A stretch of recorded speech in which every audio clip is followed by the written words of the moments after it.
Week 13 of the NFL season concludes tonight on Monday Night Football when Bo Nix and the Denver Broncos host the Cleveland Browns. Both offenses starting to play better football after rough starts to the season.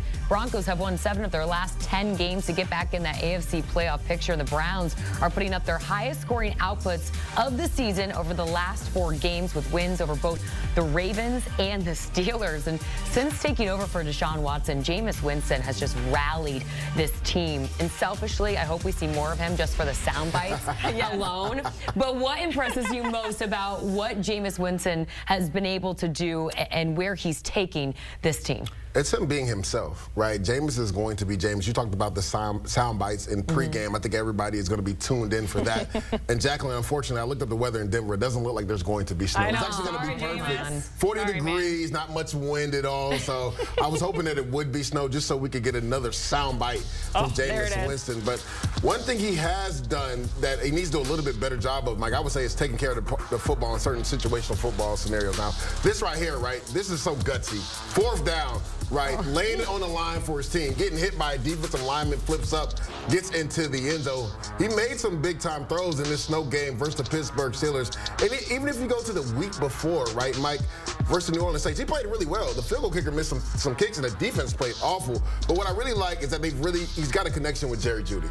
In the last 4 games, Jerry Jeudy has had over 70 receiving yards in each of the last 4 games. They made that big trade for him. They actually weren't using him in the beginning of the year. So Jameis has actually leaned on him as well. Would like to see them get Nick Chubb going a little bit better, but I love that Jameis Winston has a rapport with Jerry Jeudy and David Njoku as well. So Jameis is taking care of the ball better than he has in the past, but still too many timely interceptions at the wrong time. Yeah, you want to protect the football. That's the beauty of Jameis Winston. He's never going to protect the football. He's going to let it rip, and that's why he's leading the NFL this year in yards per game, and why the offense looks completely different than it did with Deshaun Watson is because he's hitting his back foot, and the ball is coming out. Now, it's maybe sometimes going the other team. It's going to happen. Sometimes.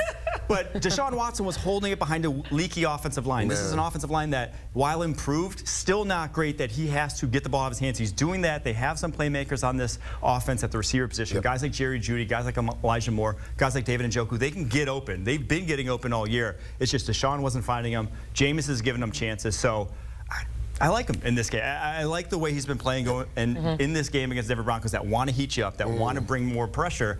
He's going to get the ball out of his hands before the pressure gets home. Yeah, another point, too. Cedric Tillman has been really big with him, that connection. And unfortunately, he's probably most likely going to be out with a concussion. So we'll see does Elijah Moore get more targets because of that. You know, we might not get a Jameis snow game, but maybe we'll get like a fired-up pregame speech about going to CC's You can Pizza. book that. You can book that. Something, I don't know. We can only hope. Let's talk about the quarterback for the other team in Bo Nix, because he has been so impressive, closing that gap ever so slightly on Jayden Daniels prior to, or going into Week 10, I should say, 12-1 for Offensive Rookie of the Year, and then before that Commanders game against the Titans, he was all the way down to +110. Now those odds have gotten a little bit longer, but Mike, I will start with you. What are the chances that Bo Nix can surpass Jayden Daniels for Offensive Rookie of the Year? It's a little bit of a long shot. Jayden's still playing great. I mean, he hasn't fallen off by any means, but Bo Nix has come on strong. I mean, watching this guy on tape the past 3 weeks has been like the franchise quarterback, like you'd expect an elite quarterback to play over that span. He protects the football at a really high level. He's a guy that operates that offense to a T, and he gives you that little extra juice outside the pocket with his legs to where this offense has been humming. I don't know. I don't think he does it. I think those odds are fair, but I don't think he slows down. I don't think we revert back to old Bo. I think we see the guy we've seen of late the rest of the season. I think the Broncos got their guy. Yeah, Mike, in the beginning of the year, I was like, there's no way anybody is catching Jayden Daniels. But the way that Bo Nix has played the last 10 games of the season, and to your point, Mike, when you look at the Denver Broncos the last 15 quarters, they haven't surrendered a turnover. They haven't turned the ball over. That's where he was struggling in the beginning of the year. And I went back and forth with saying, whichever team leads their team to the playoffs most likely is going to win it. But I think both of these teams are getting into the playoffs the way everything is kind of transpired and shook down with schedule-wise. So I still think Jayden Daniels wins it, but Bo Nix is nipping at his heels, and love the rapport he has with Courtland Sutton. That's been one of the better connections in the NFL the last 4 weeks of the season. He's really leaning on that veteran, but his progression from within the pocket is what I've been so impressed with. Him making those layered throws, right, over the linebacker in between the safety. That's the growth we've seen from Bo Nix. Well, you love to see another name in the mix there and Totally, make it an interesting race. Yeah. All right, let's go back to Jameis Winston in this Browns offense. It's not going to be easy up against the Broncos defense that ranks top 5 in the league right now. Where can he find success? I think it's going to be tough, like you said, Jordan, because Mike alluded to this earlier. Their offensive line has been leaky on the Brown side. And when you look at the rankings right there, you see from the Denver Broncos, they're first in sacks, led by, Zach Allen, who's coming back from injury, who's number 2 in the NFL in quarterback hits. And Nick Bonito has been unblockable on the edge. 10 sacks this year. John Franklin Myers has been one of the most underrated trades this offseason, trading from him from the New York Jets. And it pains me to say that. But he's been really good in the interior, rushing and getting after the quarterback.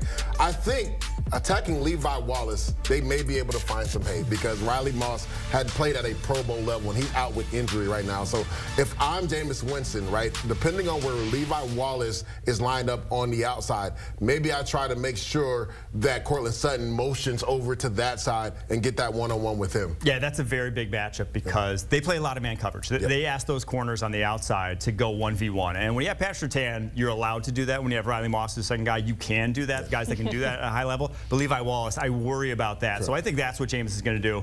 Pick his spots, pick his matchups, and get the ball out of his hands quickly. Now, does he have a ton of success? No, but I think he has enough success to keep him in this game. You know what helps the secondary? A defensive line that can rush. And nobody's doing that at a better level than the Denver Broncos right now. Yeah, we just saw those defensive ranks. It was like top 3 in almost every statistical category.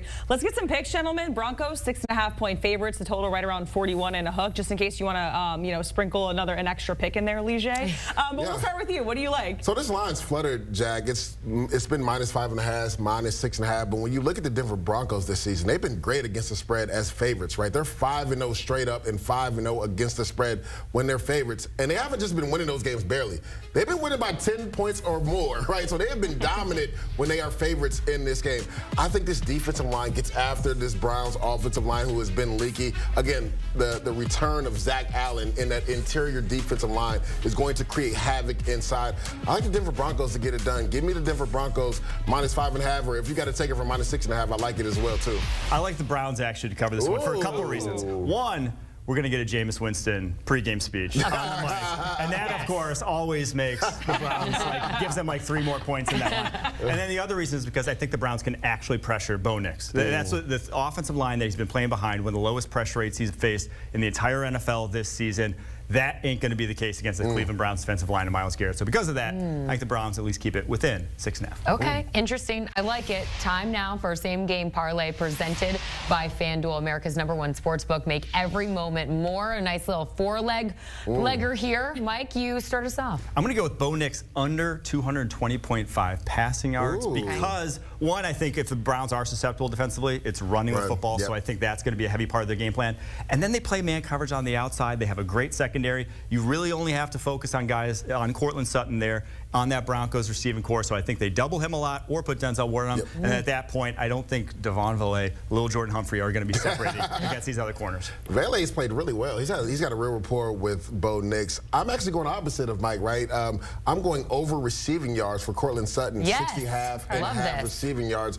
When you look at it, even when he has been in man coverage against some of the top corners this year, Trent McDuffie gave him a lot of issues. He gave the Baltimore Ravens a lot of issues as well. He's hit this number in 4 straight games, right? Adversely, when you look at the Cleveland Browns, they've given this number up 3 out of the last 4 games to the #1 receiver. One of the top connections, I already stated this earlier, in the last 4 weeks has been Bo Nix and Courtland Sutton. Whether Denzel Ward is on him or they try to rotate, the coverage to him, I think Courtland Sutton gets over this number. Okay, and a few more points just to back my Courtland Sutton anytime touchdown for tonight. He has 3 touchdowns in the past 3 weeks.